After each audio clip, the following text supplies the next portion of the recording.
పాటు ఉన్న 10% పనులు ఎందుకు పూర్తి చేయట్లేదని చెప్పి అధికార పార్టీని ప్రశ్నించిన పరిస్థితి కనిపిస్తుంది. అయితే అధికార పార్టీ ఏదైతే మీరు 5 రిజర్వాయర్ల నిర్మాణం చేపట్టారో 90% పనైనా దానికి సంబంధించిన సాగునీటికి సంబంధించిన కాలువలు కావచ్చు పూర్తిగా మీరు నిర్మాణం చేపట్టలేదు కాబట్టి దీనికి కావాల్సిన వ్యయం మరి అంచనా పెంచాలని రూపొందించడానికి దీనికి సంబంధించిన అసెంబ్లీ సమావేశం కొనసాగుతుంది. ప్రస్తుతం మనం కర్వేన రిజర్వాయర్ దగ్గర ఉన్నాం. ఈ కర్వేన రిజర్వాయర్ దగ్గర కూడా దాదాపు 90% పనులు కూడా పూర్తయినాయి. కర్వేన నుంచి ఉదండపూర్ పోవాల్సింది టన్నల్ ద్వారా కూడా అయితే గ్రాడ్ వాటర్ కూడా వెళ్ళే పరిస్థితి కనిపిస్తుంది. అయితే ఇప్పటికీ ఈ కర్వేన ప్రాజెక్ట్కి సంబంధించి కూడా ఇప్పటివరకు పనులు పూర్తయినాయి, 90% పూర్తయినాయి. ఇంకా కావాల్సిన పనులకు సంబంధించినవి కూడా నత్తనడక నడవడంతో కూడా ఇటు ప్రతిపక్ష పార్టీలు కావచ్చు అధికార పార్టీకి వారి వాదనగా అసెంబ్లీ శీతాకాలం సమావేశంలో కూడా వేడి కొనసాగుతుంది.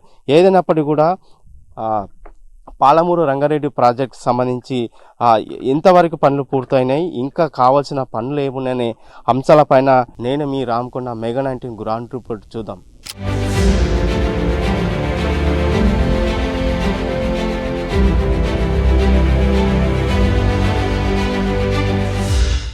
ఇక్కడే కృష్ణానది పారుతున్నా ప్రజలకు మాత్రం ఉపయోగం లేదు.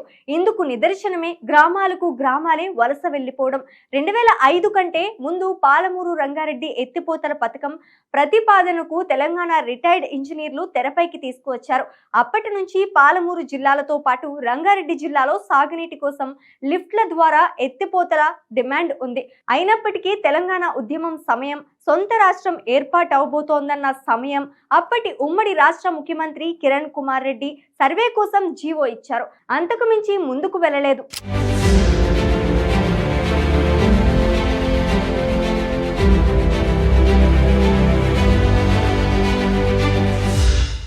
నా పేరు తిమ్మప్ప, పాలమూరు అధ్యయన వేదిక జిల్లా కన్వీనరు. మిత్రులారా, ఉమ్మడి పాలమూరు జిల్లాకు జరిగినటువంటి అన్యాయాన్ని ఎత్తి చూపి తెలంగాణ ఉద్యమం అంతా జరిగింది. తెలంగాణ ఉద్యమంలో మేధావులంతా పాలమూరు జిల్లాకు అన్ని రకాల జరిగినటువంటి అన్యాయాన్ని ఎత్తి చూపారు. అది ఎడ్యుకేషన్ విషయంలో కావచ్చు, నీటి విషయంలో కావచ్చు, అన్ని రకాలుగా అన్యాయం జరిగింది పాలమూరు జిల్లాకు. మాకు తెలంగాణ వస్తే పాలమూరు జిల్లాను సస్యశ్యామలం చేసుకుంటాం, విద్యను అందరికీ అందిస్తాం అని చెప్పని ఆ రోజు ఉన్నటువంటి ఉద్యమకారులందరూ, రాజకీయ నాయకులందరూ ఉవ్వెత్తున ప్రచారం చేసి ఉద్యమాన్ని ఉరికించారు. నిజానికి ఆ రోజు ఉన్నటువంటి ఉద్యమానికి బెదురుకొని పాలమూరు జిల్లాకు నీటి వసతి కల్పించకపోతే మనకు మనుగడ ఉండదని చెప్పని ఆ రోజు ఉన్నటువంటి వైఎస్ రాజశేఖర రెడ్డి ప్రభుత్వం జూరాల బ్యాక్ వాటర్ నుంచి ఒక ప్రాజెక్టును తీసుకొని జిల్లాకు నీళ్ళు ఇవ్వాలని చెప్పని ఒక సర్వేను ఏర్పాటు చేశారు. ఆ తర్వాత వచ్చినటువంటి కిరణ్ కుమార్ రెడ్డి ఆ సర్వేను ఆధారంగా చేసుకొని దానికి పాలమూరు రంగారెడ్డి అని పేరు పెట్టి ఒక ప్రాజెక్టును, లిఫ్ట్ ఇరిగేషన్ను శాంక్షన్ చేయడం జరిగింది. ఆ తర్వాత తెలంగాణ రావడము, కేసీఆర్ గారు ముఖ్యమంత్రి కావడం జరిగింది. మేమందరం ఏమనుకున్నామంటే ఇక పాలమూరు రంగారెడ్డి పథకం కంప్లీట్ అవుతుంది, ఉమ్మడి పాలమూరు జిల్లా అంతా సస్యశ్యామలం అవుతుందని చెప్పని మేము భావించాం. ఆ రోజుల్లో జూరాల బ్యాక్ వాటర్ నుంచి నీళ్లు తీసుకొని చిన్న చిన్న రిజర్వాయర్లు నింపి లక్ష్మీదేవిపల్లి వరకు నీటిని తీసుకెళ్ళి అక్కడ ఒక పెద్ద రిజర్వాయరు కట్టేసి అక్కడి నుంచి జిల్లా వ్యాప్తంగా గ్రావిటీ ద్వారానే నీటిని ఇవ్వాలనేటువంటి ఉద్దేశం ఆ రోజు ఆ యొక్క ప్రాజెక్టు యొక్క ఉద్దేశం ఉన్నది. లక్ష్మీదేవిపల్లి అనేటువంటిది ఈ జిల్లాలోనే హయ్యెస్ట్ ప్లేస్. అది దాదాపుగా సముద్ర మట్టానికి 670 మీటర్ల హైట్లో ఉంటుంది. అక్కడ నీళ్లు ఉంటే ఇంకెక్కడికైనా తీసుకొని వెళ్ళొచ్చు అనేటువంటిది ఆ రోజు ఉన్నటువంటి ఇంజనీర్లు ప్లాన్ చేశారు. కానీ కేసీఆర్ ప్రభుత్వం దాన్ని మార్చి ఆ పాలమూరు రంగారెడ్డిని శ్రీశైలం బ్యాక్ వాటర్ నుంచి తీసుకొని మనం మొత్తం లిఫ్ట్ చేస్తూ లక్ష్మీదేవిపల్లి వరకు నీళ్లు తీసుకొని రావాలని చెప్పని ఆ ప్లాన్ మార్చడం అనేటిది జరిగింది. దాన్నే రీడిజైనింగ్ అని పేరు పెట్టారు. మరి ఆ రీడిజైనింగ్ ఎందుకు చేశారు, ఏ ఉద్దేశంతో చేశారో తెలియదు. కానీ దాదాపుగా మనకు పాలమూరు సిద్ధించి 12 సంవత్సరాలు అయిపోతున్నప్పటికి కూడా పాలమూరు రంగారెడ్డి ఎక్కడ వేసిన గొంగలు అక్కడే ఉన్నట్టుగా ఉన్నది. మరి 30,000 కోట్లు ఖర్చు చేసినామని చెప్తున్నారు. కానీ ఇంతవరకు 1 ఎకరాకు నీళ్ళు ఇచ్చినటువంటి పరిస్థితి కూడా లేని ఒక స్థితి ఈరోజు దాపురించింది. ఇలా అన్యాయం జరుగుతున్నటువంటి ఈ పరిస్థితుల్లో మనం కొత్త ప్రాజెక్టులు కట్టుకోలేకపోతున్నాం. ఈవెన్ పాత ప్రాజెక్టులైనా ఏమైనా మరి పూర్తి చేసుకొని కంప్లీట్ చేసుకుంటున్నామా అని అంటే అట్లా కూడా లేదు. ఉమ్మడి జిల్లాలో ఉన్నటువంటి ఆర్డిఎస్ కెనాల్ మీ అందరికీ తెలిసే ఉంటుంది. అది అల్లంపూరు గద్వాల ఏరియాలో నీరు పారుతుంది. అది అలొకేటెడ్ వాటరు. అసలు వాస్తవంగా 15.9 టీఎంసీలు మనకు ఉండగా ఇప్పటికైతే 4-5 టీఎంసీలు కూడా వాటరు వచ్చేటువంటి పరిస్థితి లేదు. సో పాలమూరు జిల్లాను ప్రతి రాజకీయ నాయకులు ఏ ప్రభుత్వం వచ్చినప్పటికి కూడా పూర్తిగా నిర్లిప్తంగా లేకపోతే దాన్ని నిర్వీర్యం చేస్తున్నటువంటి పరిస్థితి ఉన్నది. పాలమూరు జిల్లాని కరువును వాడుకొని తెలంగాణ తెచ్చుకున్నారు. కానీ పాలమూరు జిల్లాకు నీళ్ళు ఇవ్వడానికి ఈ ప్రభుత్వాలు ఆలోచించట్లేదని చెప్పని పాలమూరు అధ్యయన వేదికగా మేము ఆరోపిస్తున్నాం. ఇప్పుడు కూడా పాలమూరు నీళ్లు, పాలమూరు రంగారెడ్డి విషయంలో ప్రజెంటు చర్చలు జరుగుతున్నాయి, వాద సంవాదాలు అవుతున్నాయి. ప్రతిపక్షాలు, రాజకీయ అధికార పక్షాలు, ప్రతిపక్షాలు నీవంటే నీవని చెప్పని అనుకుంటున్నాయి. కానీ దీనివల్ల ఫలితం ఏమన్నా ఉంటుందా అని అంటే కొంచెం అనుమానాస్పదంగానే ఉన్నదని నేను చెప్పవలసి వస్తుంది. ఇంకొక అన్యాయం ఏం జరుగుతుందంటే పాలమూరు రంగారెడ్డిని శ్రీశైలం బ్యాక్ వాటర్ ఏలూరు నుంచి తీసుకొని మరి రకరకాల స్టేజుల్లో ఒక 5 స్టేజుల్లో నీళ్లు ఎత్తిపోసి రిజర్వాయర్లో నింపుకోవాలనేటువంటి ప్లాన్తో ఉన్న సందర్భంలో నల్గొండ జిల్లా రాజకీయ నాయకుల యొక్క ఒత్తిడికి లోనై ఈ ప్రభుత్వము మనకు డిండి ఎత్తిపోతల పేరు మీద మనకు పాలమూరు రంగారెడ్డికి ఎత్తిపోసి ఉంచినటువంటి నీటిని మళ్ళీ రంగారెడ్డి అంటే ఈ నల్గొండకు తీసుకొని పోవడం అనేటువంటిది జరుగుతూ ఉన్నది. దీనివల్ల కూడా పాలమూరుకు ఇంకా పూర్తిగా అన్యాయం జరుగుతున్నటువంటి పరిస్థితి ఉన్నది. ఆకలిగా ఉన్నవాడి ప్లేట్లో అన్నాన్ని కడుపు నిండినవాడు ఎట్లాగైతే సగం తీసుకొని పోతాడో ఆ రకంగా అవుతున్నటువంటి పరిస్థితి ఉన్నది. దీన్ని కూడా ఈ ప్రభుత్వం అడ్డుకొని మరి ఈ యొక్క జిల్లాకు న్యాయం చేయాల్సినటువంటి అవసరం ఉందని చెప్పని నేను భావిస్తున్నాను. ప్రత్యేక హోదా ఈ పాలమూరు రంగారెడ్డి విషయంలో ఈరోజు చర్చ జరుగుతుంది కదా. మనకు ఈ జిల్లాకు ఎప్పుడైనా మనకు ఇరిగేషన్ మినిస్టర్ వస్తే న్యాయం జరుగుతుంది అని చెప్పని మేము ఆలోచించేది. కానీ ఈ సందర్భంలో మనకి ఏమైందనంటే ఈ పాలమూరు జిల్లా యొక్క ప్రజల యొక్క అదృష్టం అని మేము భావించాం. ఎందుకంటే ఈ జిల్లా వాసి రేవంత్ రెడ్డి గారు ముఖ్యమంత్రి అయ్యారు. ముఖ్యమంత్రి అయిన తర్వాత మన జిల్లాకు ఇక అన్ని ప్రాజెక్టులు కంప్లీట్ అవుతాయి, మన జిల్లా మొత్తం శస్యశ్యామలం అవుతుందని చెప్పని మేమైతే భావించాం. కానీ ఇప్పుడు ఉన్నటువంటి పరిస్థితుల్లో అవి అవుతాయా అని చెప్పని పెద్ద ఒక క్వశ్చన్ మార్కు ఉన్నటువంటి పరిస్థితి ఉన్నది. ఈ ప్రాజెక్టులన్నీ మరి కంప్లీట్ చేసి మన పాలమూరు ప్రజల యొక్క హృదయాల్లో రేవంత్ రెడ్డి చిరస్థాయిగా ఉంటారని చెప్పని మేమైతే భావిస్తున్నాం, ఆలోచిస్తున్నాం.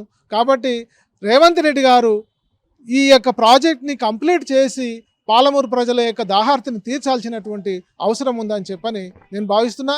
ఇంకొక డిమాండ్ ఏంటంటే పాలమూరు రంగారెడ్డిని శ్రీశైలం బ్యాక్ వాటరు వరకు తీసుకొని పోవడం వల్ల ఈ జిల్లా పాలమూరు అంటే ఈ ఉమ్మడి జిల్లా పడమటి ప్రాంతం అంతా మరి అన్యాయం జరిగినటువంటి పరిస్థితి అయింది.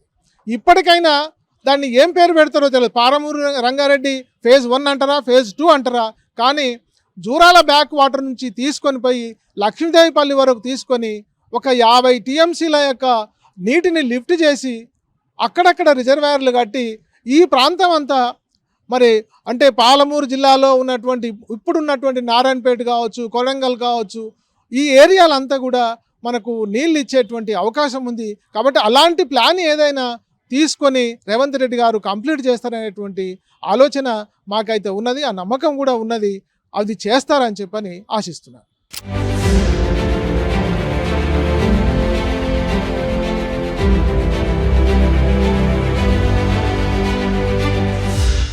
అయితే ప్రధానంగా పొరుగు రాష్ట్రం ఏపీ కంటే తెలంగాణలో కృష్ణా నది ఎక్కువగా ప్రవహిస్తోంది. కృష్ణా బేసిన్లో ఉమ్మడి ఏపీకి 811 టీఎంసీల నీటిని బజవత్ ట్రిబ్యునల్ కేటాయించగా, తెలంగాణ ప్రభుత్వం ప్రత్యేక రాష్ట్రంగా ఏర్పాటైన తర్వాత 299 టీఎంసీలు కృష్ణా నికర జలాలుగా వినియోగించుకోవాలని ట్రిబ్యునల్ ఎదుట నిర్ణయించారు.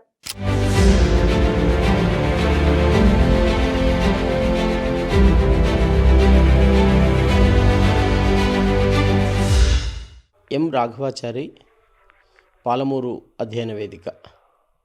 మేము మహబూబ్ నగర్లో సాగునీటి సమస్య పరిష్కారం కోసం 94 నుండి అనేక పోరాటాలు చేస్తున్నాం. ఆ పరిణామంలోనే షాద్నగర్ ఎత్తిపోతల కోసం డిమాండ్ చేస్తే ఆ ఎత్తిపోతల పథకమే కాలక్రమంలో పాలమూరు రంగారెడ్డి ఎత్తిపోతల పథకంగా ముందుకొచ్చింది. 15 ఏళ్ల పోరాటం తర్వాత 2013లో 72 జీవోతోటి ఆ పథకాన్ని అమలు చేయడానికి కాంగ్రెస్ ప్రభుత్వం ఆనాడు ముందుకొచ్చింది. కాంగ్రెస్ ప్రభుత్వం తన సహజమైన నానవేత ధోరణి పాటించడం వల్ల రాష్ట్రం ఏర్పడ్డదాకా కూడా ఆ పథకం చేపట్టడం జరగలేదు. 2014లో రాష్ట్ర ఏర్పాటు జరగడం, తెరాస, ఆనాటి ఉద్యమ పార్టీగా ప్రచారమైన తెరాస అధికారం చేపట్టడం జరిగింది. మేము మహబూబ్నగర్ ప్రజలమంతా కూడా, రంగారెడ్డి ప్రజలను కూడా తొలుత పాలమూరు రంగారెడ్డి చేపట్టండి అని ప్రభుత్వాన్ని రిక్వెస్ట్ చేసినాం. అయితే ప్రభుత్వం ఒక ఏడాది పాటు కాలం గడిపి ఒకటే పథకాన్ని ప్రారంభించడం కాకుండా 11 జూన్ నాడు 2015లో మహబూబ్నగర్లో భూత్పూర్ దగ్గర ఒక శంకుస్థాపన చేసింది. వెంటనే 12 జూన్ 2015 రోజు నల్లగొండ జిల్లాలో మరొక శంకుస్థాపన చేసింది. ఈ మొదటి రోజు చేసిన పథకాన్ని, రెండవ రోజు చేసిన పథకం దెబ్బగొట్టే పథకమే తప్ప ఇంకోటి కాదు. అసలు ఏ పరిశీలన లేకుండా రెండు ఒకేసారి చేయడంలో అర్థం ఏమిటనేది ఆనాటి నుంచి మేము అడుగుతున్నాం. ఇవాళ అదే పెద్ద వివాదంగా ముందుకొచ్చింది. పాలమూరు రంగారెడ్డి పనులు ప్రారంభమైన తర్వాత ఒక పద్ధతిగా పనిచేయడం కాకుండా దాంట్లో కీలకమైనటువంటి లక్ష్మీదేవిపల్లి రిజర్వాయర్ నిర్మాణాన్ని పక్కకు పెట్టేసిండ్రు. వాళ్ళు ఇంటర్నల్గా వద్దనుకున్నారనేది అనేక వదంతులుగా తెలిసింది. కానీ అన్ని ఎన్నికల సందర్భాలలో, అన్ని సభలలో లక్ష్మీదేవిపల్లి రిజర్వాయర్ చేపడతామనే కేసీఆర్ మాట్లాడిండు. వాళ్ళ పార్టీ ఇతర ప్రతినిధులు కూడా మాట్లాడిండ్రు. కానీ వాస్తవం ఏమిటంటే వాళ్ళు రియల్ ఎస్టేట్ దందాగాళ్లకు లొంగి ఆ ప్రాజెక్టు టేకప్ చేయలేదు. అందువల్ల అత్యంత ఎత్తుకు తీసుకుపోవాలనే లక్ష్యం నీరుగారింది. తర్వాత మొట్టమొదటి దెబ్బ ఎక్కడ తగిలింది అంటే, జూరాల ప్రాజెక్టు నుంచి తీసుకోవాల్సిన పథకాన్ని జూరాల ప్రాజెక్టు దగ్గర చేపడితే రోజుకు 5 టీఎంసీలు కూడా తీసుకోవచ్చు. 1,00,000 క్యూసెక్కులు, 2 లక్షల క్యూసెక్కులు జూరాల మీదుగా దిగువ పారిపోతుంటాయి.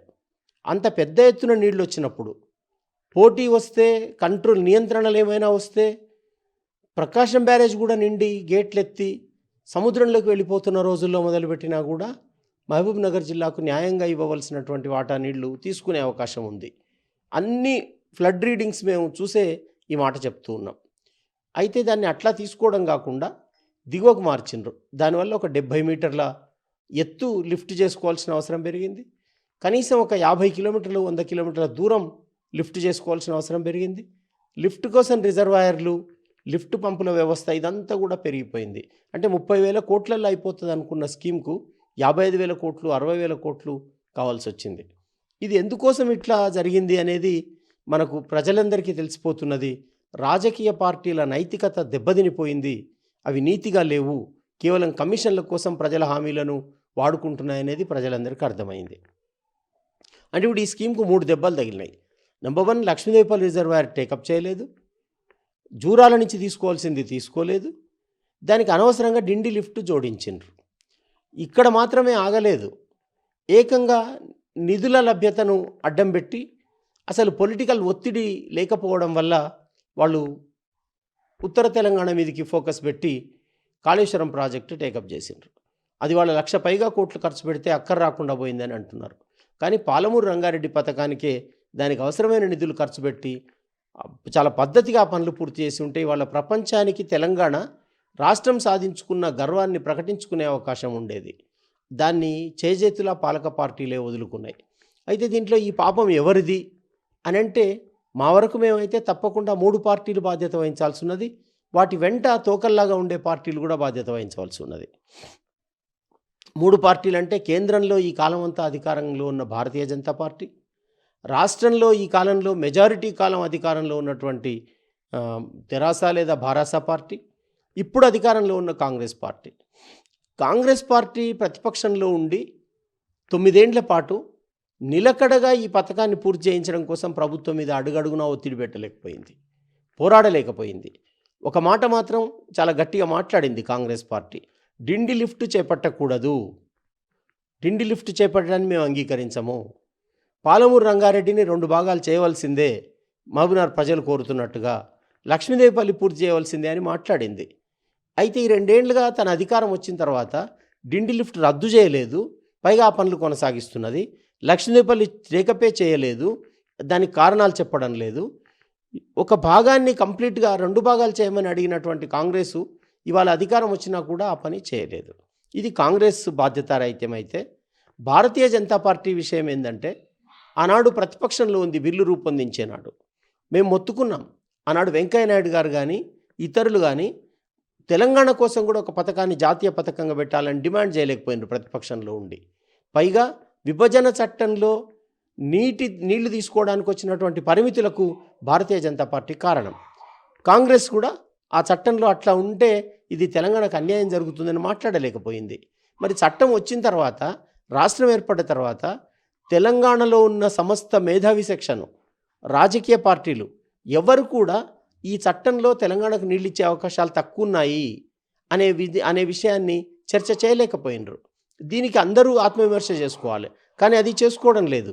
మన రాజకీయ పార్టీలకు ఏమలవాటు అయిందంటే, ఒక రాజకీయ పార్టీ అధికారంలో ఉంటే లేదా ఒక రాజకీయ పార్టీ ఏదైనా చేస్తే దాన్ని ఇతరుల మీద తోసేసి తమ బాధ్యత ఏమీ లేదనుకుంటున్నారు. అటువంటి బాధ్యతే ఇవాళ భారతీయ జనతా పార్టీ కూడా తీసుకోవాల్సి ఉంది. దాన్ని గుర్తించడం వల్లనే ఈ మధ్యన ఎదిరే శ్రీరామ్ గారు చెప్పినారు, చట్టంలో ఉన్న పరిమితి వల్ల తెలంగాణకు నీళ్లు రాలేదు, తెలంగాణ వాటా తేలలేదు. దానికోసం 11 ఏళ్ళు పడుతున్నది, ఇంకెంతకాలం పడుతుందో కూడా తెలియదు.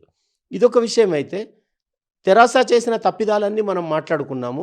ఇప్పుడు జరగవలసింది చర్చించడం కాకుండా ఒకరి మీద ఒకరు మాట్లాడుకుంటున్నారు తప్ప ఇప్పుడు ఏం జరగాలో చర్చించడం లేదు.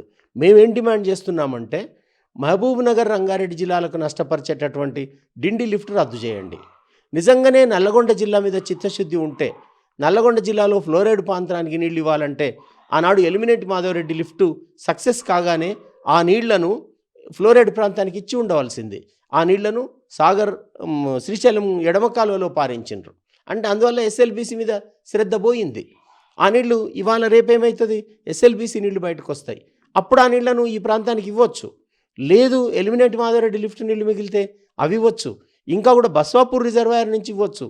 ప్రత్యామ్నాయాలు పరిశీలించకుండా మహబూబ్ నగర్లో 1000 ఎకరాల భూమి, అది బీడు భూమి కాదు, కల్వకుర్తి లిఫ్ట్ నీళ్లు పారే భూమి, అట్లాగే పాలమూరు రంగారెడ్డి పూర్తయితే ఆ నీళ్లు పారే భూమి, దున్నుకొని బతికి దేశానికి జాతికి సంపద ఇచ్చేటటువంటి భూములను ఎందుకు మీరు ఉంచుతున్నారు? ఇవాళ ఎర్రవల్లి తాండా ప్రజలు వీధులలోకి వచ్చిండ్రు. ఏదుల దగ్గర గోర్లపల్లి, చీర్లపల్లి గ్రామాల ప్రజలు రోడ్ల మీదకి వచ్చిండ్రు. అంటే మహబూబ్నగర్ ప్రజలను వీధిలో పడేస్తున్నారు, సాగునీటి పథకాలను ప్రాపర్గా టేకప్ చేయడం లేదు. అంటే మహబూబ్నగర్ జిల్లా వెనుకబాటుతనం చారిత్రకం, అది రాజకీయ పార్టీల వైఫల్యం. ఒక్కసారి మహబూబ్నగర్ని ఎట్లా బాగుపరచగలమని మాట్లాడుకోవడం లేదు. ఇన్నాళ్లకు ఇవాళ మహబూబ్నగర్ జిల్లా కేంద్రంగా, పాలమూరు రంగారెడ్డి పథకం కేంద్రంగా అసెంబ్లీలో చర్చ జరగడాన్ని మేము హర్షిస్తున్నాం. అయితే అది అన్ని పార్శ్వాలు చర్చించాలి. తెలంగాణకు కృష్ణనీళ్లు లేకపోవడానికి కారణాలు ఏమిటి, ఆ కారణాలను ఎట్లా పరిష్కరించుకుంటాం, ముఖ్యంగా చట్టంలో ఉన్న లోపాలు ఎట్లా సరిచేస్తాం, బ్రజేష్ ట్రిబ్యునల్ ముందర మొత్తం సరైన వాదనలు ఎట్లా పెడతాం అనేది ఒక అంశం. అట్లాగే వచ్చిన నీళ్లను, ఇప్పటికే ఉన్న నీళ్లను మనం తెలంగాణలో వైరుధ్యాలు లేకుండా ఎట్లా ఉపయోగించుకుంటాం. నీళ్లలో అసమానత ఉంటే, నీటి పంపిణీలో అసమానత ఉంటే ఇతర సామాజిక జీవితం అంతా కూడా అసమానతలతో ఉంటుంది. అది రుజువైనటువంటి విషయం. నీళ్ల మీద నాగరికత వచ్చింది. మా దగ్గర 300 కిలోమీటర్ల కృష్ణ భారతుంటే మాకు నీళ్ళు లేకపోవడం ఏంటి? ఇది చాలా దుర్మార్గమైనటువంటి, అన్యాయమైనటువంటి విషయం. అందువల్ల ప్రభుత్వాలు ప్రజల ఆవేదనను సిన్సియర్గా, సీరియస్గా ఆలోచించకపోతే చాలా నష్టం జరుగుతుంది. ఈ నష్టానికి ఈ పార్టీలన్నీ బాధ్యత వహించాలి. అట్లాగే సిపిఐ సిపిఎం పార్టీలకు కూడా మేము చేసే విజ్ఞప్తి ఏంటంటే, ఈ పార్టీలు కేవలం అసమానతల మీద ఆధారపడి పనిచేసే పార్టీలు, సమాజంలో ఉండే వర్గ వైరుధ్యాలు రద్దు కావాలని ఆలోచన చేసే పార్టీలు. మరి ఈ వైరుధ్యం, నీటి వైరుధ్యము అర్థం కావడం లేదా ఈ పార్టీలకు అనే ప్రశ్న కూడా మేము అడుగుతున్నాం. ఈ పార్టీలు పూనుకొని డిండి లిఫ్ట్ రద్దు చేయించాలి. మొత్తం పాలమూరు రంగారెడ్డిని 2 భాగాలుగా, అంటే జూరాల నుంచి కానీ ఇప్పుడు టేకప్ చేసింది కానీ పూర్తి చేయాలి. ముఖ్యంగా మహబూబ్నగర్ జిల్లాలో గతంలో చేపట్టినటువంటి పథకాలన్నీ కూడా పెండింగ్ ఉన్నాయి. రైతులు కాలువల మీద మోటార్లు వేసి నీళ్లు తీసుకుపోతున్నారు కానీ డిస్ట్రిబ్యూటరీ వ్యవస్థ లేదు, పంపుల స్థాయి సరిగా లేదు. దీన్ని మొత్తం సమన్వయం చేయడానికి తక్షణం అసెంబ్లీ ఒక కమిటీ వేసి, ఇంజనీర్స్ కమిటీ వేసి నిర్దిష్టమైన ప్రతిపాదనలు తీసుకొని ఈ పథకాలన్నీ పూర్తి చేయాలి. కృష్ణానదీ జలాల్లో న్యాయమైన వాటా సాధించాలి. వాటా సాధనకు మేమందరం వెంట ఉంటాం, కానీ తప్పులను సహిస్తూ ఉండం. మమ్మల్ని మీరు ఓడించవచ్చు, మా వాదనలను దెబ్బతీయవచ్చు, అవి నిజమైనటువంటి వాదనలు మీరు దెబ్బతీయవచ్చు, కానీ సత్యాన్ని దెబ్బతీయలేరు. ఇవాళ కాకపోతే రేపు మాట్లాడాల్సి వస్తుంది. మొన్న మేము చెప్పినాం పాలమూరు రంగారెడ్డి షిఫ్ట్ తప్పని, కనీసం 2 భాగాలు చేయమని. ఇన్నాళ్లకు 10 ఏళ్ల తర్వాత ఇవాళ మేమేది మాట్లాడినామో అదే మాట్లాడాల్సిన దశకు ప్రభుత్వం వచ్చింది. మేము మాట్లాడిందే ఇవాళ కాంగ్రెస్ పార్టీ మాట్లాడుతున్నది. ఇతర ప్రతిపక్ష పార్టీలు కూడా మాట్లాడే పరిస్థితి ఉంది, ఒక బీఆర్ఎస్ తప్పనిస్తే. బీజేపీ కూడా ఈ మాట మాట్లాడుతుందనే నేను అనుకుంటున్నాను. 2 భాగాలుగా పాలమూరు రంగారెడ్డిని చేపడితే ఒక సరైన పరిష్కారం అవుతుంది. అసెంబ్లీ చర్చను పరస్పరం తిట్టుకోవడం కాకుండా, అసెంబ్లీలు అవి మానవ ప్రయత్నం, అంటే మానవుల చర్చ ఉన్న ప్రదేశాలుగా లేవు, అవి జంతు ప్రదర్శనశాలలాగా, జంతువుల భాషలాగా ఉంటున్నాయనే మాట ప్రజలు ఎప్పుడో గుర్తిస్తున్నారు. అట్లా కాకుండా ఇవాళ అసెంబ్లీ చర్చ ఒక సైంటిఫిక్గా, శాస్త్రీయంగా చర్చ జరగాలి. మహబూబ్నగర్ జిల్లా సమస్యలకు, కృష్ణానది నీటి సమస్యలకు ఒక సరైన పరిష్కారం రావాలి. నల్లగొండ జిల్లాకు బస్వాపూర్ రిజర్వాయర్ నుంచి సక్సెస్ అయింది. అయితే ఆచరణలో పెట్టేటప్పటికీ దీనికి ఒక 30,000 కోట్లతో తీసుకొచ్చిన 8 సంవత్సరాల నిడివితోన దీన్ని పూర్తి చేయాలనుకున్నారు. కానీ ఎప్పుడైతే అధికారంలోకి వచ్చినప్పుడు పాలమూరు రంగారెడ్డిని పూర్తిగా విస్మరించి మరిచిపోయి తాను ఎంపీగా ప్రాతినిధ్యం వహించిన పాలమూరును మర్చిపోయి కాళేశ్వరంపై శ్రద్ధ చూపిండు. కాళేశ్వరంపై శ్రద్ధ చూపడం అనేది వద్దని ఎవరు అన్నారు. ఉన్న నిధులన్నీ కూడా కాళేశ్వరానికి డైవర్ట్ చేయడం అనేది ఈ ప్రాజెక్టు కుంటుపడడానికి ఒక కారణం. రెండవది, ఇక్కడ శ్రీశైలానికి డైవర్ట్ కావడము, డిపిఆర్ మారడము, తర్వాత కోవిడ్ రావడము, ఇవన్నీ కూడా ఏమైనావంటే కొన్ని కారణాలుగా ఉండి పెండింగ్ పడిపోయింది. అయితే జాతీయ స్థాయిలో, రాష్ట్ర స్థాయిలో ఉన్న ప్రభుత్వం, జాతీయ స్థాయిలో ఉన్న అధికారంలో ఉన్న ప్రభుత్వానికి కోఆర్డినేషన్ చేసుకోక, అభిప్రాయ భేదాలు పెట్టుకొని కూడా దీనికి జాతీయ స్థాయి రాక, కొన్ని అనుమతులు రాక ఇబ్బంది పాలైంది. ఇప్పుడు అది అట్లా పెట్టేస్తే దాన్ని ఆసరాగా తీసుకొని వాళ్ళని నిందించిన రేవంత్ రెడ్డి ప్రభుత్వం, కాంగ్రెస్ ప్రభుత్వం, మీరు వచ్చి 2.5 సంవత్సరాలు కూడా మీరు చేసింది ఏం లేదు. ఎంతసేపు ఉన్నా వాళ్ళు చేయలేదంటున్నారు. వాళ్ళు చేయనందుకు వాళ్ళ ప్రభుత్వం వాళ్ళని ఏం చేసిందంటే, ప్రజలు వాళ్ళు నిరాకరించిండ్రు, జడ్జిమెంట్ ఇచ్చిండ్రు, వాళ్ళు ప్రతిపక్షంలో కూర్చున్నారు. మీరు ఏదైతే వాగ్దానాలు చేసిండ్రో, ముఖ్యంగా అప్పుడు ఎంపీగా కేసీఆర్ గారు ఇక్కడి నుంచి ప్రాతినిధ్యం వహిస్తే, ఇప్పుడు ముఖ్యమంత్రి గారు కూడా మహబూబ్నగర్ ఉమ్మడి జిల్లా నివాసి. మళ్ళీ మీకున్న చిత్తశుద్ధి ఏమైందని మేము ఈ మాధ్యమం ద్వారా ప్రశ్నిస్తున్నాం. ఈ ఆయకట్టులో దాదాపు ఒక్క చోటనన్నా రైతులకు లాభం అవుతుందా? నాణ్యమైన పనులు జరిగినవా? ఒకరు నిందించుకోవడం కాదు. ప్రజలు మీ వైపు ఏం చూస్తున్నారంటే, దాదాపు 10 ఏళ్ల నుంచి రైతులు కొన్ని వేల కోట్లను వృధా చేసి అవి నిరుపయోగంగా ఉండి రైతులకు లాభం లేనప్పుడు, ఆసక్తికరంగా మీ వైపు ఎదురు చూస్తున్నప్పుడు ఒకరిపై ఒకరు నిందించుకోకుండా చిత్తశుద్ధితోన భేషజాలాన్ని పక్కకెట్టి కేంద్ర ప్రభుత్వంతో రావాల్సిన అనుమతులను తీసుకొని, ఎక్కడైతే మళ్ళొక్కసారి ఆంధ్రకు పోతున్న ఈ డిజైన్ను రివైజ్ చేసి ఈ ప్రయోజనాలు తెలంగాణకు ఉండాలి. పాలమూరుకు, నల్గొండ వరకే, ఇక్కడ మన లక్ష్మీదేవిపల్లి వరకు ఏదైతే డిజైన్ దాని వరకే పోవాలి. మీరు మళ్ళీ దాన్ని డైవర్ట్ చేస్తే వారు అడ్డుకుంటే మమ్మల్ని అడ్డుకుంటున్నారని చెప్పడం కాదు. పూర్తి స్థాయిలో దీన్ని చిత్తశుద్ధి చూపించి, ఇప్పుడు అడ్డుకుంటున్నా, విమర్శిస్తున్నా బీఆర్ఎస్ కానీ సహకరించి సలహాలు ఇచ్చి, రేవంత్ రెడ్డి గారు మరి ముఖ్యంగా కూడా పాలమూరి వాసిగా నేను మిమ్మల్ని కోరేది ఏంటంటే, తప్పనిసరి మీ హయాంలో ఆ 70,000 కోట్లతో ఏదైతే ప్రాజెక్టు డిపిఆర్ మార్చబడిందో పూర్తిగా పాలమూరును సస్యశ్యామలం చేసేటట్లు జాతీయ స్థాయిలో ఒక సమన్వయం ఏర్పాటు చేసుకొని పూర్తి చేయాలి. ఈ డ్రామాలు వద్దు. ఒకరిని ఒకరు విమర్శించుకోవడం అనేది ప్రజలను మభ్యపెట్టడం తప్ప ఈ అంశాన్ని తీసుకొచ్చి ముఖ్యంగా కేసీఆర్ గారు బయటకు వచ్చి చాలా కాలం తర్వాత బయటకు వచ్చి పాలమూరు మీద మాట్లాడుతారు. అంటే వేరే సబ్జెక్ట్ లేదు ఇప్పుడు. అంటే మళ్ళొకసారి విద్వేషాలు రెచ్చగొట్టడం, లేకుంటే తెలంగాణ సెంటిమెంట్ ఇవన్నీ ఉండొచ్చు. కాకపోతే రాజకీయ ప్రయోజనాల కోసం కాకుండా పాలమూరు రైతుల ప్రయోజనాల కోసము ఇరుపక్షాలు ప్రయత్నం చేసి తొందరగా దీన్ని పూర్తి చేయాలి. ఇక్కడ ఉన్న రైతులు ఎంతోమంది భూ నిర్వాసితులు ఉన్నారు, వాళ్ళకు కాంపెన్సేషన్ రాలేదు.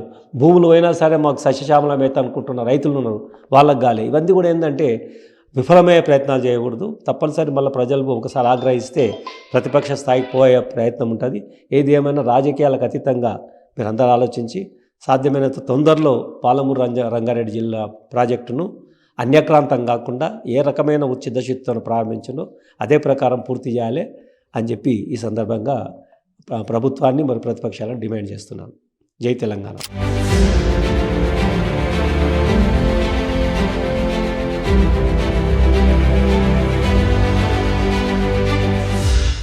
పదేళ్ల బీఆర్ఎస్ పాలనలో ప్రాజెక్ట్ గురించి ఇంతలా చర్చ జరగలేదు. కానీ ఎప్పుడైతే కాంగ్రెస్ ప్రభుత్వం వచ్చిందో అప్పటి నుంచి పాలమూరు నీటి వాటాలపై విమర్శలు ప్రతి విమర్శలు మొదలయ్యాయి. ఇప్పుడు కాంగ్రెస్ బీఆర్ఎస్ లా పీపీటీ ప్రెజెంటేషన్ వరకు వచ్చింది. కానీ స్థానికులు మాత్రం తమను అన్యాయం చేయొద్దని కోరుతున్నారు.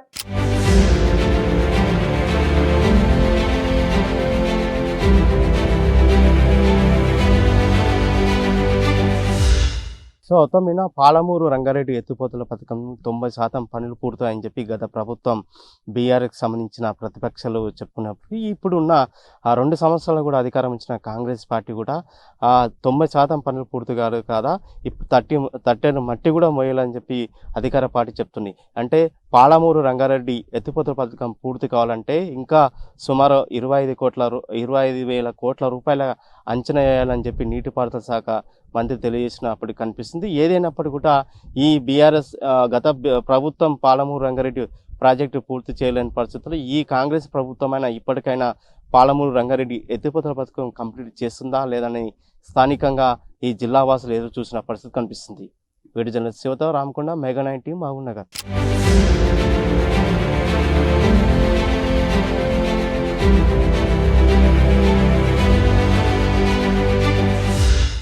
ఇదన్నమాట పాలమూరు నీటి యుద్ధం. మరి ఇప్పటికైనా ఓ కొలిక్కి వస్తోందా లేక కాంగ్రెస్ ప్రభుత్వం మారే వరకు ఇలాగే కొనసాగుతుందా అన్నది తెలియాలంటే కొద్ది రోజులు వెయిట్ చేయాల్సిందే.